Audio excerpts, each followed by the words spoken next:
Assalamu alaikum ji. I thank you everybody first of all for making it here this morning. I know it's rough. I'm surprised I'm here myself.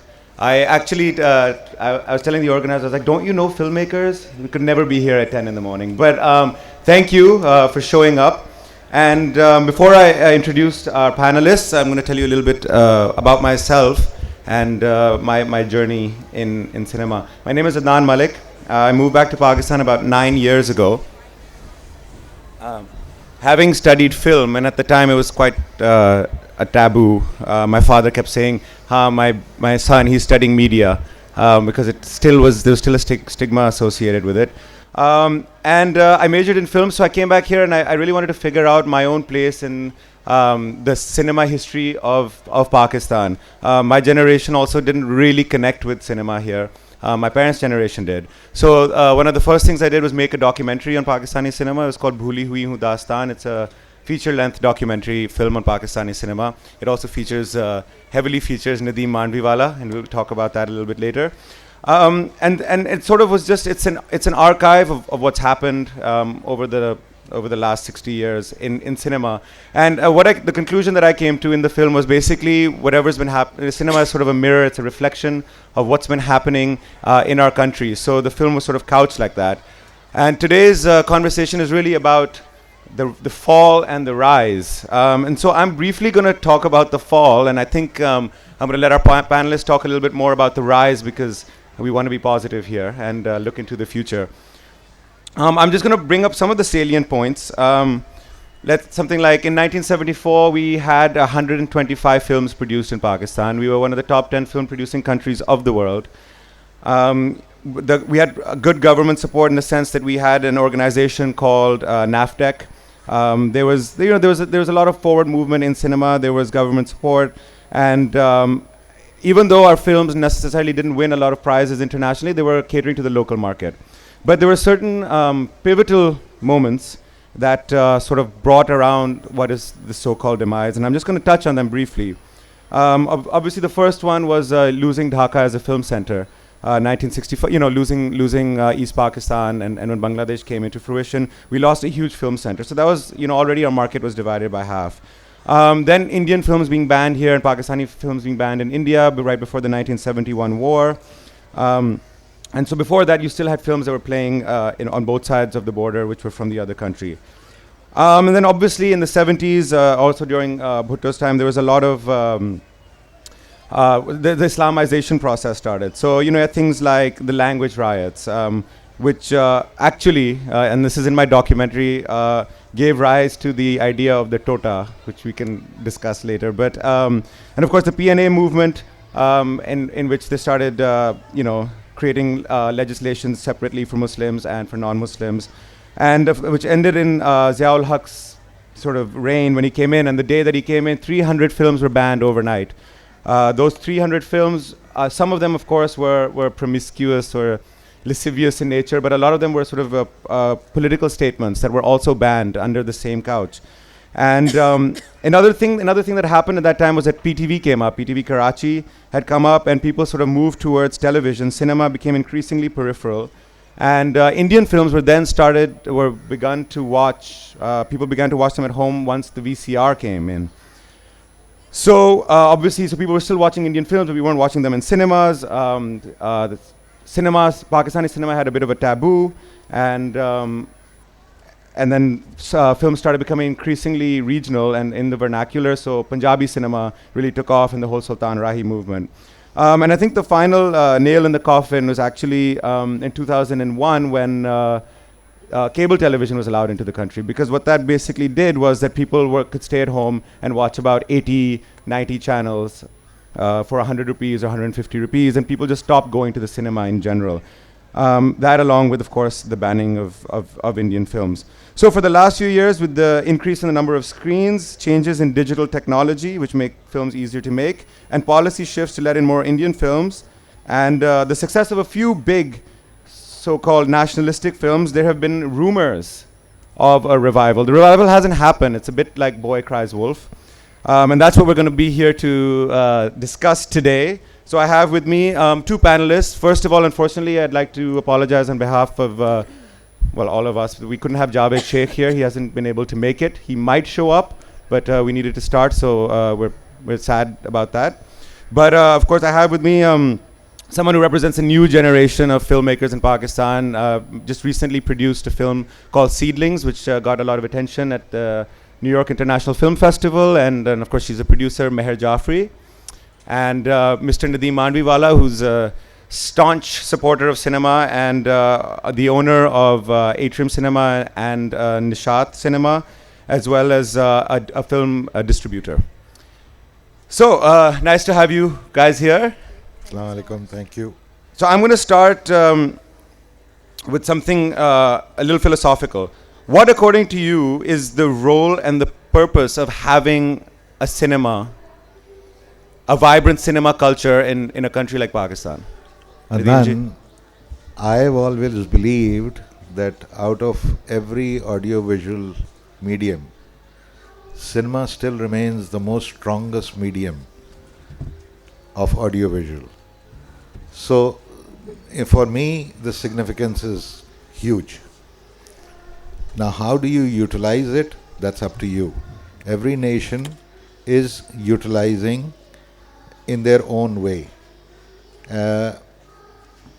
Our problem has remained that we, like many other things, we have been very confused that what we are doing is correct or what we are doing is wrong. And usually what happens with our society is, unless and until we finish everything, we don't visualize that what's coming on us. Once we finish, then we cry and then we make amends. So we are doing the same thing with the film industry. We finished it, we destroyed it, and once it was on the brink of destruction, we started crying about it, and we made amends. And we are now on a rebuilding. I will not call it a revival for one reason, that there is a humongous gap between your old cinema and your new cinema. At this moment, Pakistan is experiencing two completely different cinemas. One is 1960s and 70s, and one is 2012. So automatically, even the audience and the audience we have for the movies is completely different in these cinemas. Before, we did not have this difference. We had one kind of a cinema and one kind of an audience. But now there is a big change in the audience. Every kind of an audience is experiencing and coming to the cinemas. Right. So automatically, the flow of pictures is also changing tremendously. We're going to come to that in great detail actually after this. But just to pass the baton on to you, Meher, as someone who's an independent film producer, and you've studied abroad, you know the way Pakistan has also been perceived in the West. I mean, I have a great quote here actually. I don't know how great it is, but I looked it up this morning. But now more than ever, we need to talk to each other, to listen to each other and understand how we see the world. And cinema is the best medium for doing this. It's just Scorsese. But what is your take? Like, why is it important? Yeah, no, I mean, it's pretty obvious in a country like Pakistan where the literacy rate is so low. And here TV and film are not mutually exclusive, but as visual mediums, and this goes along with the other performing arts, it's probably one of the most important ways of communicating, and it's a way of getting to people who are not able to access maybe stories like that or messages that they might see in cinema, get across something, whether it's emotionally or rationally or whatever the message of your film or whatever it is. It's the easiest and the best way and the most effective way to actually engage with an audience. So whatever point you're trying to make, whether it's entertainment, whether it's some politically motivated or socially motivated message, I think cinema, I mean, it's a no-brainer. Any visual medium is the best way to get across to an audience such as is in Pakistan. Right. I mean, another, I think, very important point to bring up is, there seems to be an increasing lack of public spaces where people of different walks of life can interact in, and I think cinema also plays that role. And I think that's important to bring up in a society like ours where we're getting increasingly fragmented. The use of public space, sitting together, watching something together, even just that idea, and taking ownership and taking pride over something that is necessary, that is something that's been created out of here. Yep, that's exactly it. I mean, cafes, well, cafes are now everywhere, but libraries and cinemas and places like that were kind of dying out. The culture of that was dying out, so it's very, very important to bring them back, because you're exactly right. Unless you share the same personal space with other people and are truly interacting with them, the conversations are going to be very superficial for a very long time. Sure, and I think unfortunately, this is my thing, but I think as a country we suffer from self-esteem issues. So I think, again, I think cinema is a great way to sort of express yourself and express your voice and share it with the world. But the real question here, and what we're here to discuss today, is it really a revival? You know, we've had two films that have done really well in the last 7 or 8 years. Nadeem ji, correct me if I'm wrong. Khuda Ke Liye and Bol. Both of them have been funded by people who don't necessarily want to make their money back. So they aren't business model films where it's actually necessarily making the industry itself a lot better. And there's a ton of films in pre-production, and I'd just like to bring those up just so we know. There's a cricket film that Humayun Saeed is producing. It's right now the title, I believe, is Boom Boom Afridi. There's a film called Zinda Bhag, a film called War, which again is ISPR sponsored. Film called Chambeli. Hamad Khan, who made Slakistan, is making a film called This Is Not a Sermon, This Must Be a Dream. There's a film called Kaptan. Jami is producing a couple of films. One of them's working title is One. Summer Nix has just directed a film. It's called The Extortionist, and it's in post-production. And then there's a bunch of small films that have come out that haven't actually been able to come into the cinema, called Gol Chakkar, of course Seedlings, and a film called Josh, and of course Sabia Sumar's latest film. And we can keep mentioning these films, but none of them have really come out yet, and that revival hasn't quite happened. So is it a revival? Is it going to be a revival? Is it Boy Who Cries Wolf? Okay, let's put it this way. Whenever you want to do something, you need to believe in it, whether you can do it or you cannot do it. And then it has to be proven in reality. Now, as you said, Bol and Khuda Ke Liye were exceptions. We do agree that they were exceptions because they had the backing and everything. But they did prove, you see, the difference between cinema and television is, television you can control, cinema you cannot. In what way? Cinema is only controlled by the public. Right. Unless and until you make a good film, the public is not going to, because public is paying for it. Yeah. It's not coming free to them. Shoaib Mansoor proved 2 points, which was very necessary for our theory to get proven too. And he has proved both. One, can we make a movie? Do we have the expertise or do we have the talent to make one? He proved that, yes we do. Now, he has proved the notion. Now whether others can make it or not, that is to be seen. The other one, can we make such movies which will go internationally? Not only for Pakistan. Because up till now, whatever we have made has remained in Pakistan and not gone internationally. So he proved both the points that yes, we can make a movie, we have the talent, and we can make movies which will go and run in international cinema. And that is what is necessary for your rebuilding. I keep saying this to everybody. For 65 years, Pakistan film industry has made films for Pakistan, not for anywhere else. Now the new generation has to consciously make films not only for Pakistan, but for the international market. Why is that important, do you think? It is important because you have limitations of a market. I'm just going to rephrase the question.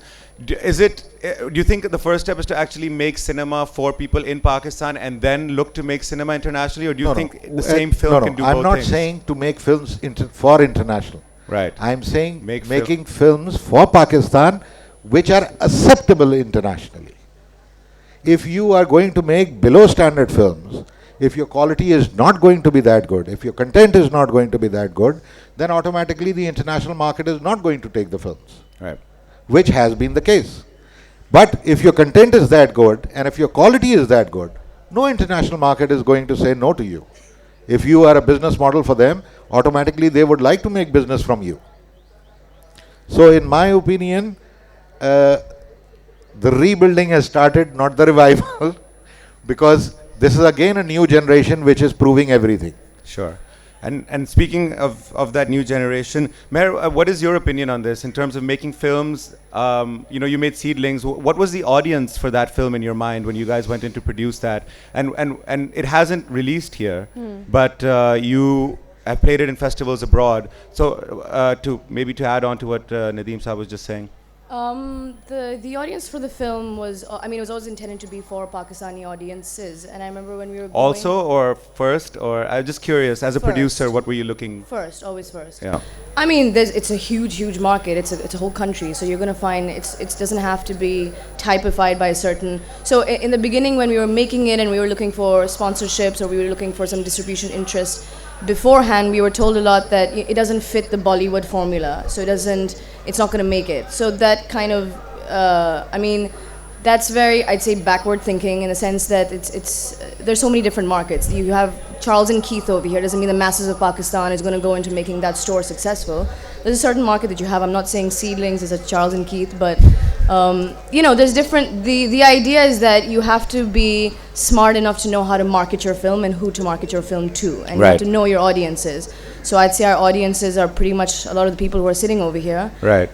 When we went to New York and when we went to then Canada and now we're gearing up to go to London, the audiences, the expat audiences were pretty much, we were floored by the reception that we got over there. We had 3 screenings, all were sold out in 2 of the festivals.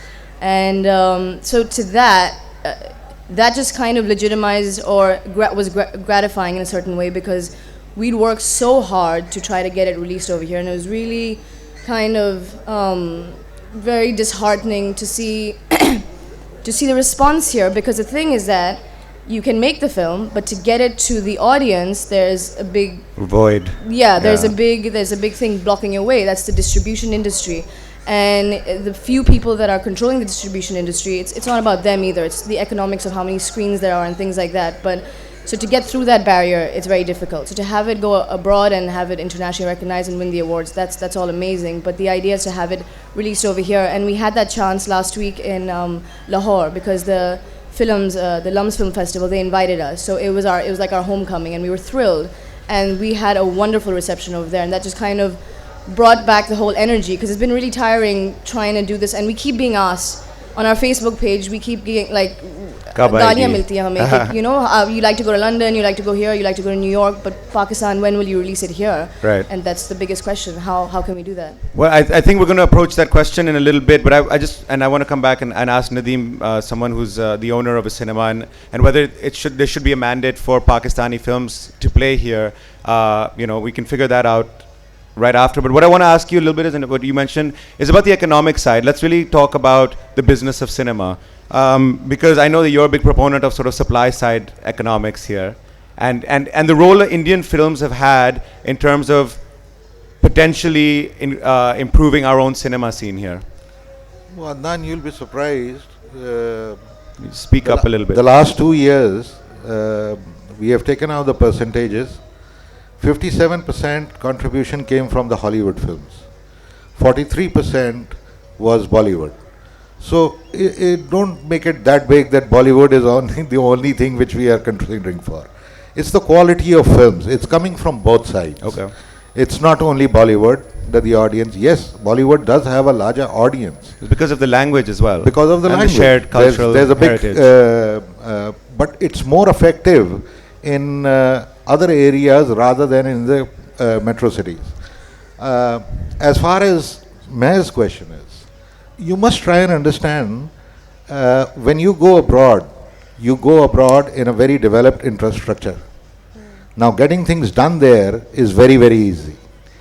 We have just started and there is too much to do. Now, some will get the chance, some will not get the chance. Who doesn't will always cry, who does will always be very happy. So, you have to be patient. Like many other things, we have been very patient. We have fought for it for the last 25 years. Appreciate that the forum is there. Today you have a platform. Yesterday you didn't. So at least That is something what we are looking on.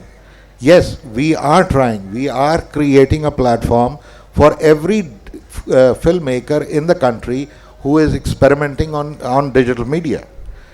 Even the cinemas are getting digitalized. Right. So more cinemas are getting digitalized, automatically that opportunity will become bigger. You had mentioned something to me that you're working on a platform where sort of young filmmakers who are making things, or older filmmakers who are making work on the digital medium, Yes, we do. perhaps will We are. get an opportunity to screen their films. Can you talk a little bit about that? Basically, it's an idea between me and Jaji Seja of AIY Digital, and we thought of this, that a lot of people who are trying, because you see, for us, the most important thing, cinemas are not going to come overnight. So it is going to take a long time before you can have a complete infrastructure of cinemas rebuild it. Now, what do you do till that time? Do you sit and wait that the cinemas will be made and then we start making films? Or you start making films now? Because filmmaking, again, I keep saying this even in the highest forums of the government, that to make a good film, you have to practice. You have to make films. Pakistan at this moment is not making films. Because in the meetings which we have, every time the producers go there, one question comes up. Why can't we make one good film? You don't make films. How can you make a good film? So you have to start making films, and that was the concept behind the idea, that if we make a platform of in somehow to bring these pictures into the cinemas, so at least every filmmaker will know that if I can make something good, I will see the light in the cinemas. I will have a platform, I will get a chance, and then let the public decide. But this platform, was it separate from a commercial platform? Because obviously small independent films that are made on small budgets can't compete against the Bung 2. Yeah. Fine. Right? So Fine. is there going to be a separate, like that's what I'm wondering, like should there be a separate mandate or a separate a business plan for these independent films, so that, like for example, I was associate producer on this film called Slakistan, a very small film, but it didn't get the distribution here. Then, you know, there was that No, I thought it was banned. It didn't get through the census. it wasn't banned, but that's another thing. But at the end of the day, it didn't play, or like It didn't play. Omar Khan's horror film, whatever the smaller films, and now No, let's at say that Seedlings time, and now let me say, let me tell you, Ziba Khana. yeah, Ziba Khana. Ziba Khana did get released, but that was At not the right Cinep- platform. Yeah. He was releasing the picture on a DVD. DVD is not a standard of the cinema. We cannot play films. I was the only one who refused to play it when I was running DHS cinema. And Umar also got very upset. Even Gio got very upset because they were releasing the film. But you have to know that you have to come to the minimum standards of a professional organization. Cinema is not your home. Right. Cinema is a public place, and it's a very professional place. So automatically, you also need to understand. You can't just say that I made something, I made a home movie, please run it in the cinema. Let's see whether the audience comes or not. So let's, one thing that I think is important to bring out here is and I touched on it earlier, is sort of the supply side economics here. You've been saying you're a big proponent of the fact that once more cinemas open, the ceiling of the amount of money a film can make is going to make it more feasible for a Pakistani film to be made. So to say that again, let's say like the potential of a film in Pakistan to make the amount of money it can make is $1 million, right?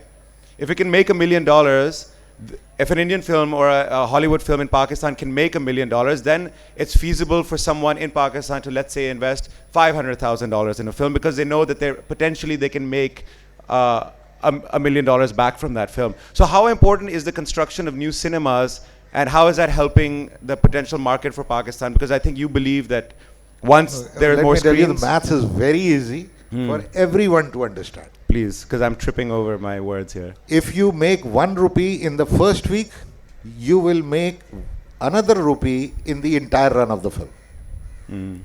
So you will make 2 rupees. Right? So it is all dependent what you do in the first week. Now that's the model which is being used in India at the moment. This is the model which is being used in America. In the entire Hollywood, what the film makes in the first week will make in the entire run of the film. And that is exactly the average which is coming in at this moment with all our films. With the exceptions of one or two, otherwise every film is creating that average. Now, what we are concentrating on is how can we bring that first week from 1 rupee to 10 crores. The day we will bring that to 10 crores, we have touched 5 crores, by the way. We started from 1.5 and we have touched, within these 3-4 years, we have touched 5. So there is a great development which is happening. And I don't see very big time to go. It's probably another 2-3 years where we will touch those 10 crores. And what do you mean by that? You see, when you gross, let's say you gross a collection, box office collection of 10 crores, 50% is taken by the cinemas. So you are left over with 50% of the amount. Right. That's 5 crores. Ah, okay. Right? Right. Now, if I make a movie, let's say of 2, 3 or 4 crore rupees, I need to get my money back in the first week. Nobody knows what is going to happen in the second week. Because there, the public decides. Right. Either your you can't picture will run or it will go. It will be a disaster. So we need to recover whatever we are putting in. That is what the model everywhere in the world is. Everybody needs to recover. If they don't turn up in the first week, you're gone. Right. So recently you told me that Race 2, which is an Indian film, is now the highest growing film. Yes. Race 2 is now going to cross nearly about $900,000. So Right. we are touching $1 million, but in the entire run. Right. What we need to do is to get there in the first week. We need to do $1 million with a very big picture in the first week. So if a very huge picture like Race 2, Dabang, Shah Rukh Khan, if they are doing $1 million, you will do 50% of it. So even if you do 50%, that is 5 crore rupees, then automatically your recovery will become 2.5. I'm going to ask a couple more questions, then we'll open it up to the audience, and maybe Meher, you can also. How is a Pakistani film ever going to compete with an Indian film? How do you Very think that? But very how is easy. that? Because we have the same It's language. very easy. Yeah. India has a market of 10 crore rupees. You have a market open of 100 crore rupees. Think about it. In theory. No, not in theory, in reality. Because Shoaib Mansoor has already proved that his pictures were released. You need to change your mindset as a maker. That the world is open for you. But where am I going to get the funding from? Because no one's going to. Yep, No one's. If you set your mind to it, if you can raise funds for Pakistan, you will be able to raise funds for the whole world. This is not the question, how the money will come. Your mindset has to change. We are not changing our mindset. India did. 15 years back, India was not dependent on the international market. They completely changed their mindset that we have to capture the international market. And today they have. 30 to 40% of their revenue is coming from the international market. And it's growing. So automatically when you create your mindset, you start, it's a collective effort. It's not an individual effort. Then everybody starts thinking about it. Okay, what needs to be done? How are you going to capture? You are not going to capture international market in 1 year. It will take you 10 years. But then you have to work for 10 years for it. If you keep saying that if I don't have the funds, how will I go about it? So you will not get anywhere. We wouldn't. We believed in it that we can make cinemas like that. I kept on hearing for last 25, 30 years that these cinemas can never be made in Pakistan. But we did it. So when you have a mindset to it, you will be able to do it.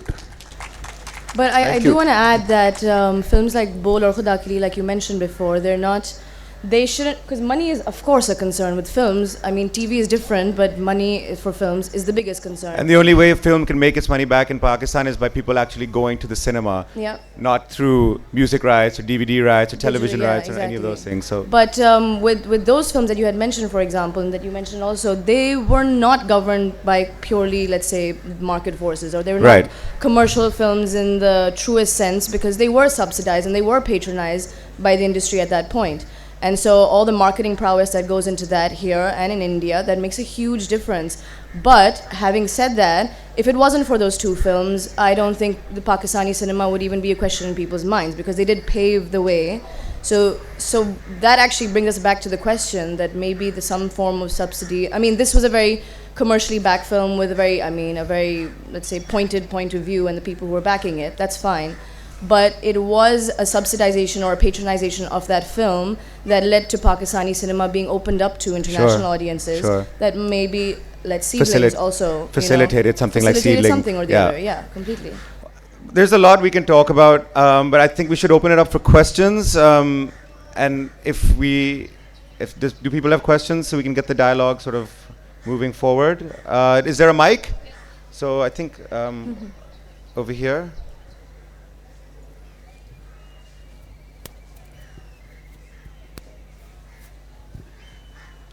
I'll just say one very simple thing. I'm from India. Just as your writers have, there's such a fantastic story, such a moving story, compelling story to hear from Pakistani writers. And the same way cinema, you should be able to reach out and tell the world those stories. There is such an amazing, Pakistan is at the crossroads of so many things that are happening. I was wondering, what is Meher's film about? And since you have a filmic distributor there, why can't he show her film all over Pakistan? Well played.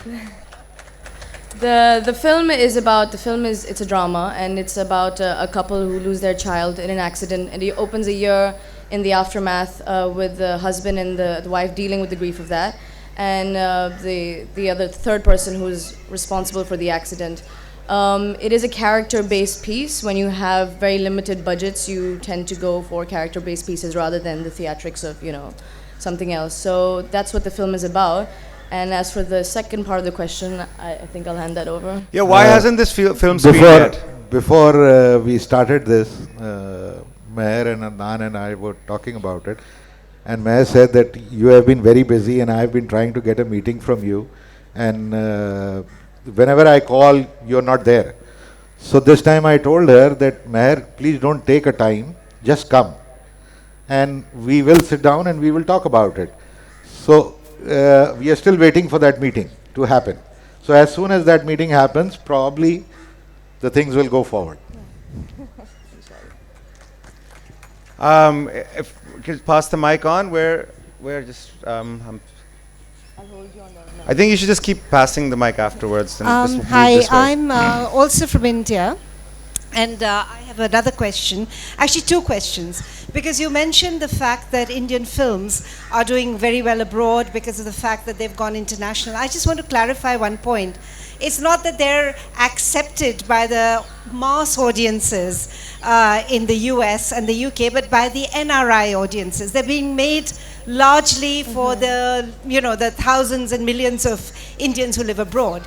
I don't know whether you have the same advantage, that Indian cinema has, therefore. So when you say going international, you must clarify, because a lot of the Indian films do not do well in mainstream cinema You'll be halls abroad. surprised to know that abroad, your biggest audience is Pakistanis.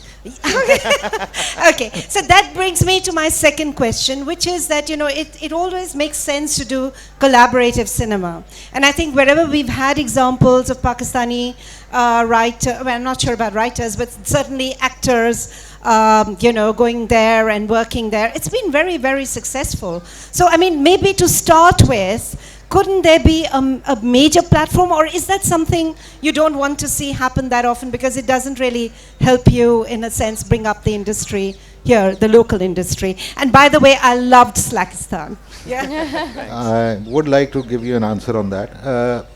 There are issues on the government level. When actors go there or, they are acting there, it is already happening.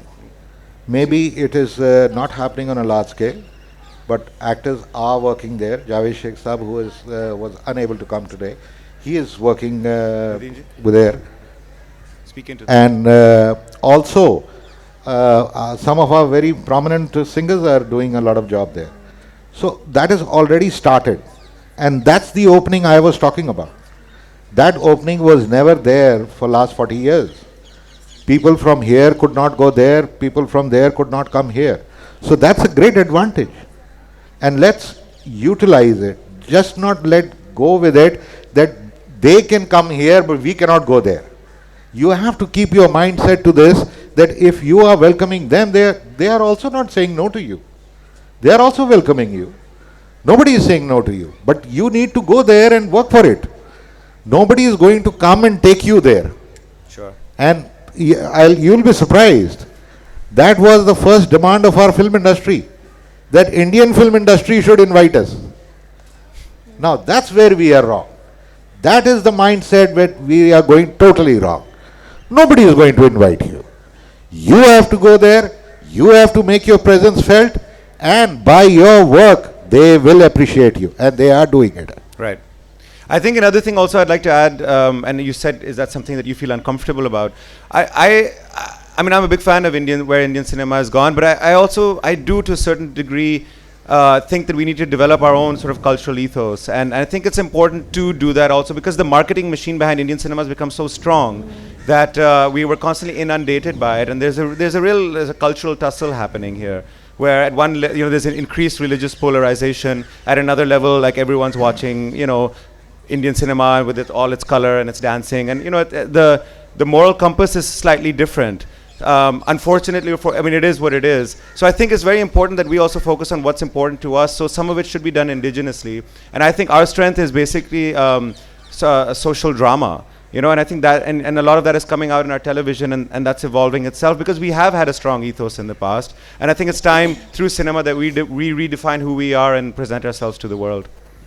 I wanted to actually go back to what Adnan Malik had earlier asked, which is why should we be looking at an international audience but in the garb of increasing the quality of movie making? We are 180 million people, and as you, Meher, pointed out, it's the visual art. So we don't require literacy, and those who are making the movie are sufficiently professional enough to actually make a visual art presentation. And what Adnan has just exactly appropriately said, there is a cultural ethos, and the focus on being Pakistani, whatever that may be, if that is actually the driver of improving and broadening Pakistani films, maybe automatically we will be developing a niche in this country. So like with everything else in Pakistan, which is donor driven, whether it is audience or marketing or positioning or privileging, that is probably fundamentally our problem. And if we look at Bollywood, it is only very recent that they even looked at the international market for the NRIs. They remained for Indians, by Indians, because they had sufficient enough people. And they went into maybe stage 3 or 4 looking at an international market. So I think I would ask the question both to Mr. Mandewala, that this obsession of change your mentality but increase the quality, which is actually looking outside of Pakistan, I'd reverse it and go back to what Anand was saying. How do we do it indigenously? How do we raise the money? How do we focus on Pakistan and still remain high quality and competitive? You want to take that first? No, please you start. I'd say I can only speak from experience about Seedlings and the journey that we've been has been so far. Is that for the survival of independent films in Pakistan, like Seedlings, like Josh, like Slackistan, I'm guessing, international audiences have been very important, because now our ability to sell this film has kind of, it's been the biggest, the most difficult thing in Pakistan, and probably because of the number of screens or the lack thereof, or for whatever reasons, or perhaps there's certain people who have a typification of what type of films work over here, and hence they won't take it on. So for no other reason than the fact that we haven't been able to bring it over here, the international market is very important for us in terms of selling it, and then in terms of being, that obviously brings about the sustainability of your filmmaking, ventures.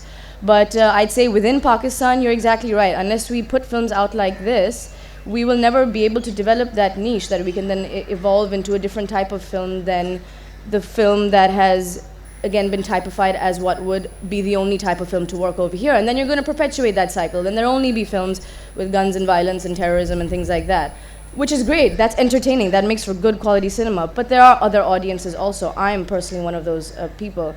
So there has to be some type of, and Adnan was touching upon this, about creating platforms, maybe smaller cinemas. I mean, for every AMC and multiplex abroad, there is a Tribeca cinema or a smaller. So it just comes back to the economics and the number of screens in Pakistan, and that Nadeem Saab will be able to comment more on. I would comment to you a little bluntly. All the forums or all the mediums which are used in filmmaking, we as a nation don't pay for it. We try to get it free of charge. Now, when you don't pay for the talent or for the project, our DVD structure is completely pirated. Our cable structure is completely pirated. So you're left with only cinema. Every project you make, it bears a cost. The better it is, the bigger the cost is. So automatically, when you say that depend on Pakistan, please let us know how to depend on Pakistan. Because every Pakistani would like to see your film free of charge. So if I keep making films and everybody keeps stealing it, how do I make big money? And that is why you need the international market, because internationally you do get paid. They do pay. So likewise, we need to change some basic regulations in this country also. If you want to support your films, if you want to support your talent, then automatically you have to start paying for it. Okay, let's do a couple more questions, please. Yeah. Hello. Then we'll have to call it. I'm Rafa Mahmood, I write for the Express Tribune newspaper. My question was partially answered when Adnan spoke about the cultural ethos bit. The question is that we are surrounded by two of the most dominating cinemas in the world. We have a commercially driven Bollywood on one side, and we have the artsy Iranian cinema on the other. My question is, hopefully if all of the things that you three of you are saying go in the right direction, 10 years down the line, what is the image of Pakistani cinema that you see? Because you have Iran on one side and you have India on the other side. So how do you see 10 years down the line an image of Pakistani cinema? I think all three of us would answer that differently. So I'll start. I'm hopeful. I'm a bit of a dreamer. I think it's gonna, and I don't know if Nadeem ji agrees with me, but I think it's gonna take one big film to really get the things in motion. One big successful, commercially viable film. I think a lot of people are looking at Humayun Saeed's film to be, because it's a business model that can be replicated again. It's not something that's subsidized by somebody else, because it is a big film. It's got corporates involved. If it does well, the corporates will jump on and that'll become the market. But I don't necessarily want it to be something that apes Indian cinema. So I think a lot of it should draw from television, and I think hopefully we'll create our own niche, which is somewhere in between. Sort of the Iran suffers or benefits from a lot of censorship. Right, and then Bollywood I feel like is a bit over the top, and I think somewhere within our own way it'll be a mix of sort of social drama with a little bit of masala in it, hopefully.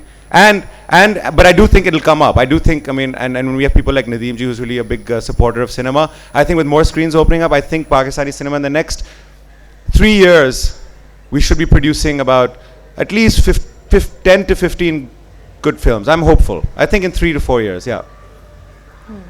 Well, I mean, and you've heard the story over and over in Rafi, is that, again, when I come back to number of screens, and so the future is bright, because I know there's a lot of new cinemas that are in development right now. I don't know. It's difficult for me to say. I think the next 10 years will be very good for film.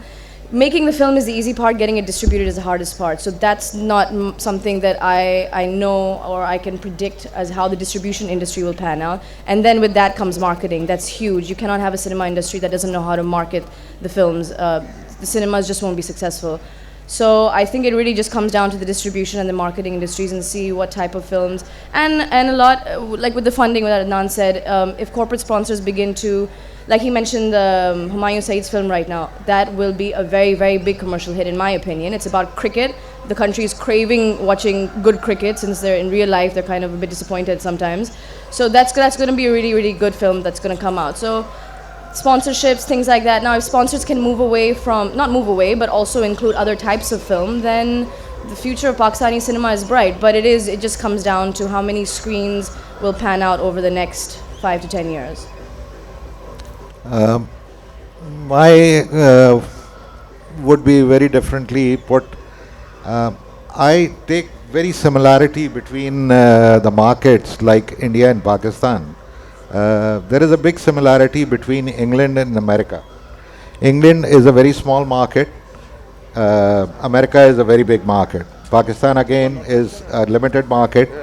India is a very big market. So how do we see? We can only see it with the experience they had. England cannot make Indiana Jones. But when England makes Shakespeare in Love, that is also world renowned. And they take all the Academy Awards for it. And they come up on the stage and they say that we are British. So automatically, this is what I see after 10 years. You will never be able to make Dabang, but definitely you will be able to make Shakespeare in Love. And that is what we are trying, that at least create that platform that you can get there. Unfortunately, we've run out of time.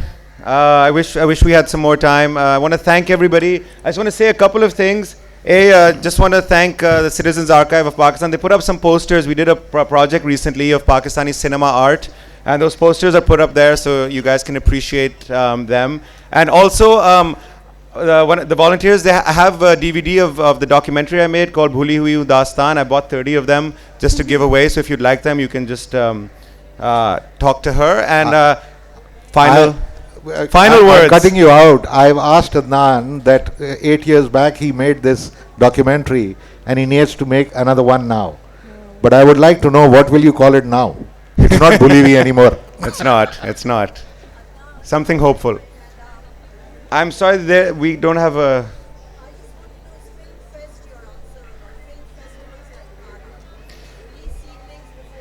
Well, Kara would have been great. It was a fantastic platform. Definitely, I think film festivals play a really important role, and the time is right now for a film festival as opposed to 10 years ago. So, I mean, I have spoken to people about it. Thank you, everyone. That's a good point. I just want to thank you guys so much, and Nadeem Mandiwala, Meher Jafri. Thank you so much for your time and patience, everybody. You're a great audience.